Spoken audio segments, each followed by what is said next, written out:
Oke,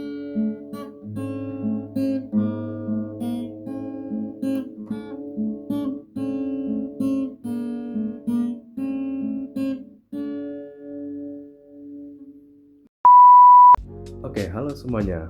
Perkenalkan, nama saya Arthur Levinson Mugabe Simamora, absen 2 dari kelas 12A1. Di sini saya akan menceritakan tentang teks refleksi saya yang berjudul Jika Aku Tidak Melewati Itu. Dan setelah itu nanti akan ada yang namanya analisis mulai dari struktur dan ciri kebiasaan. Mari kita langsung mulai.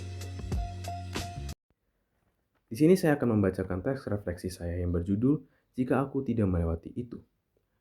Saya Arthur Levinson Mugabe Simamora yang akrab disapa Arthur, adalah siswa dari angkatan di SMA Budaya 2 Santo Agustinus. Sebelum ini saya adalah siswa SMPN 255, sebuah sekolah yang dikenal bagus sejak Jakarta Timur. Ketika SMP, saya adalah pribadi yang sangat pendiam dan sulit terbuka. Saya sering berharap bisa berubah menjadi lebih berani dan terbuka. Sebagai pengurus ekstrakurikuler, suatu sore saya mendapatkan foto untuk yearbook dari ekstrakurikuler Science Club. Dan itu berlanjut hingga sore. Ayahku sudah sangat lama menunggu dan ia marah. Setelah pemotretan itu, saya bergegas untuk pulang. Tapi sebelum saya keluar dari ruangan, saya melihat kertas yang berjudul Siswa Berprestasi. Dan namaku tertera di situ. Tapi aku tidak memedulikan dan segera pulang karena aku tidak ingin membuat ayahku lebih marah lagi. Hingga suatu saat di mana saya mendapatkan kabar bahwa Arthur tidak mengikuti potret siswa berprestasi. Saya hanya bisa terdiam dan mengingat kertas yang menampilkan namaku di situ. Di situ juga aku tidak memikirkan itu dan aku takut ayahku semakin marah. Kini, saya belajar untuk menghargai setiap kesempatan. Saya tidak ingin melewati momen penting. Saya yakin dari setiap kekecewaan, saya bisa tumbuh menjadi pribadi yang baik. Oke, dari teks yang saya bacakan, tiba saatnya untuk saya untuk menganalisis teks refleksi dari teks refleksi saya sebelumnya. Pertama kita akan harus mengetahui bahwa teks refleksi mempunyai struktur, dimulai dari orientasi, insiden, dan interpretasi. Pertama, orientasi. Orientasi itu terdapat pada kalimat saya ketika saya Arthur Levinson Mugabe Simamora yang akrab disapa Arthur adalah siswa dan seterusnya. Itu terdapat pada paragraf pertama. Yang kedua ialah insiden dengan kalimat sebagai berikut. Sebagai pengurus ekstrakurikuler, suatu sore saya mendapatkan foto untuk yearbook dan seterusnya. Dan itu terletak di paragraf 2, di mana di saat itu mulai ada insiden yang membuat saya bisa merefleksikan. Dan terakhir adalah interpretasi. Interpretasi ini diambil dari paragraf keempat dengan kata, kini saya belajar untuk menghargai setiap kesempatan. Saya tidak ingin melewati momen penting dan seterusnya. Di bagian ini, interpretasi adalah bagian di mana penulis merefleksikan diri dari kesalahan-kesalahan sebelumnya atau sesuatu sehingga kedepannya dia bisa menjadi lebih baik lagi. Oke, sekarang kita masuk ke bagian ciri kebahasaan.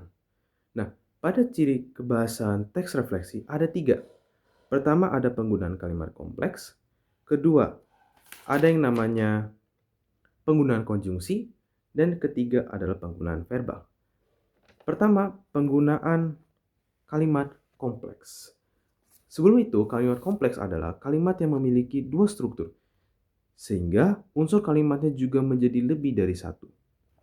Dan dari teks yang saya bacakan, saya menemukan 2 kalimat kompleks. Yang pertama ialah sebelum ini saya adalah siswa SMPN 255, sebuah sekolah yang dikenal bagus sejak Jakarta Timur. Di sini nanti ada gambar tentang kalimat kompleks ya. Dan saya sudah menandai. Pertama, sebelum ini adalah keterangan waktu.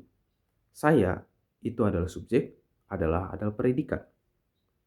Siswa SMPN 255 itu merupakan pelengkap.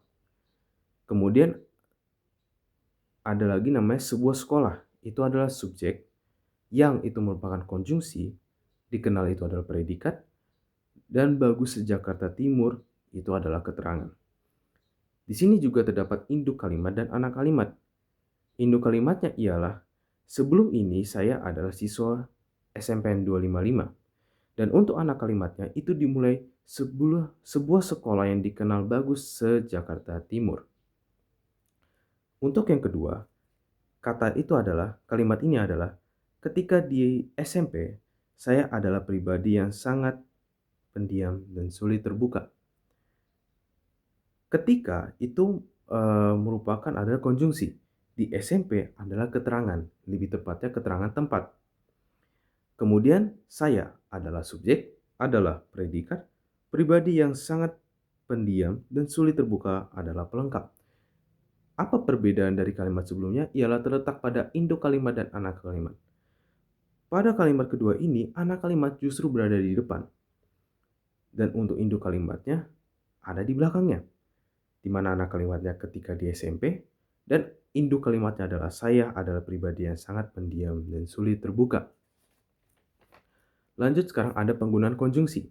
Di sini saya mengambil ada dua, terdapat konjungsi koordinatif dan konjungsi subordinatif.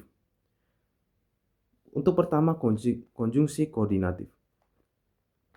Titik-titik, saya adalah pribadi yang sangat pendiam dan sulit terbuka. Konjungsi koordinatif ini adalah kata dan. Yang kedua adalah konjungsi subordinatif. Berikut. Titik-titik, aku tidak memedulikan dan segera pulang karena aku tidak ingin membuat ayahku titik-titik. Kalimat ini kata ini yang membuktikan konjungsi subordinatif adalah kata karena. Kemudian yang terakhir adalah penggunaan verba. Penggunaan verba ini ada dua, verba aksi dan verba mental. Verba aksi adalah verba atau suatu kata yang untuk menjelaskan suatu aksi nyata. Sebagai contoh saya belajar. Belajar adalah kata nyata dan sebagainya. Lalu verba mental adalah verba yang tidak bisa dijelaskan dengan secara aksi. Sebagai contoh adalah berpikir. Itu adalah bukan tindakan aksi. Oke, verba aksi contohnya adalah dari kalimat tapi aku tidak memedulikan dan segera pulang karena titik-titik. Pulang merupakan kata verba aksi, yaitu adalah suatu kata yang bisa dilakukan secara nyata. Verba mentalnya adalah saya sering berharap bisa berubah. Di sini verba mentalnya ialah berharap. Berharap bukanlah kata yang bisa diwujudkan secara fisik, tapi hanya secara mental saja. Demikianlah dari teks refleksi yang saya bacakan dan analisis yang saya katakan. Terima kasih sudah menonton hingga saat ini. Terima kasih. Sampai jumpa.